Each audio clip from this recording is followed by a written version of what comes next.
Eu não sei se o Nil não podia contribuir com o seguinte, tá? Antecipação versus realidade lá, há 15 anos atrás, o que se dizia de vocês e o que os médicos que estão do lado de fora hoje percebem em relação aos hospitalistas.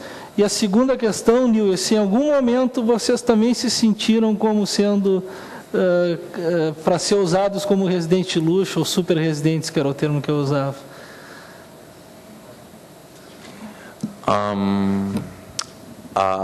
A few things.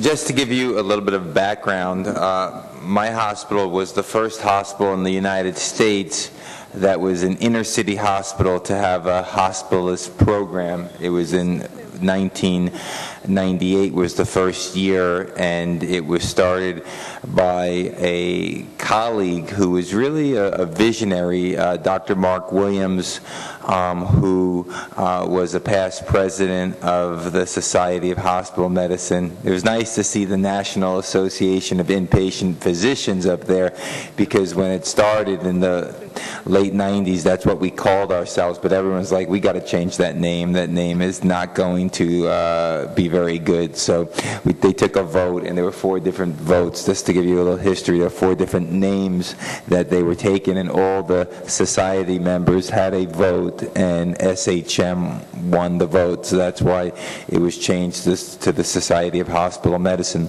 But so it was a democratic election.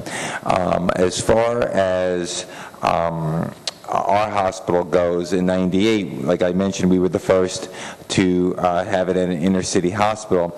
And one of the biggest things that we noticed was that as far as nurses, for example, nurses thought that we were residents. We thought we were PGY 4s or something, because they were not familiar with the concept of calling a doctor and having a doctor come in the middle of the night who is a physician that had completed their training. That this was a foreign concept that didn't exist, that you can page somebody and the person would be there in 5 minutes, and this was somebody who had already finished that. It's like training used to be like you had to walk over these hot rocks to get to the other side, and then you didn't have to do that, and you took calls from home. But now they were very impressed, and the nurses then loved it because they immediately didn't have to wake up a physician at home and get yelled at. The issue, though, with respect was started a little slow, which is natural. I mean, initially they didn't realize you were but they would treat you like a resident, and then over time, over a few years, it became well known that no, these are physicians who have finished their training and you know, are different than residences. And as far as the colleagues and the primary care physicians, I think eventually after the first 5 or 6 years, everyone started to recognize that this was hospital medicine was a runaway train, and it was gaining momentum, and they had 2 choices. They could either just be sitting on the platform and watch the train go by, or they can get on board with it and understand that this was something that this is the way medicine is changing, and overwhelmingly for the better. I mean, there are challenges, and there's still challenges.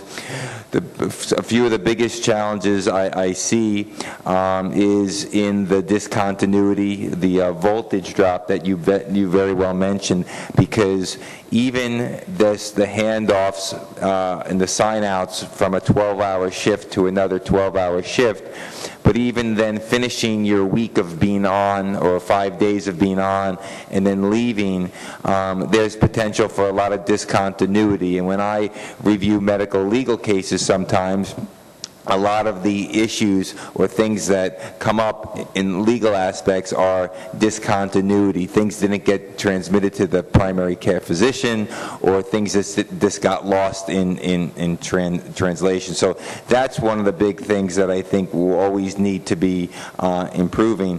And just 2 other things briefly. Also, I think it's very important to just like you said, some hospitals say, oh, we have hospitalists, we have hospitalists.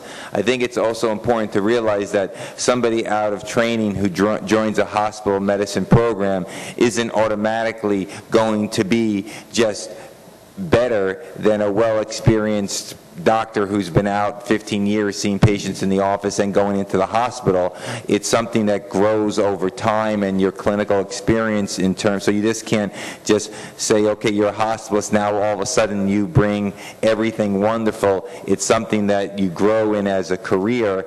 And lastly, I'll finish, is the burnout factor. I think that's another big thing that's facing how to grow careers as hospitalists. This is a new field. The average age of a hospitalist is somewhere, the last I heard, it was 37, and it's still below 40 years of age. So it's a younger physician. How do we grow this field? How do we keep people in the field without getting burnt out? And I think the way to do that is for them to not to have so much clinical care that they can't do other things and pursue other interests. And one of the things that worries me a little bit is when some of the trainees who might want to do fellowships and other subspecialists, they say, well, I'm going to do hospital medicine for 2 years, or I'm going to be a hospitalist for a year, and then I'm going to go do nephrology or something like that. I think, there's no other field where somebody says, oh, I want to be a cardiologist for a year,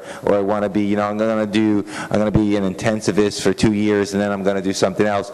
So there is a small percentage of people who come into the field just for a few years, then leave. And I think in order to grow and to develop and to continue to grow, we need to have very good retention and a dedicated core set of people who are going to move the field forward.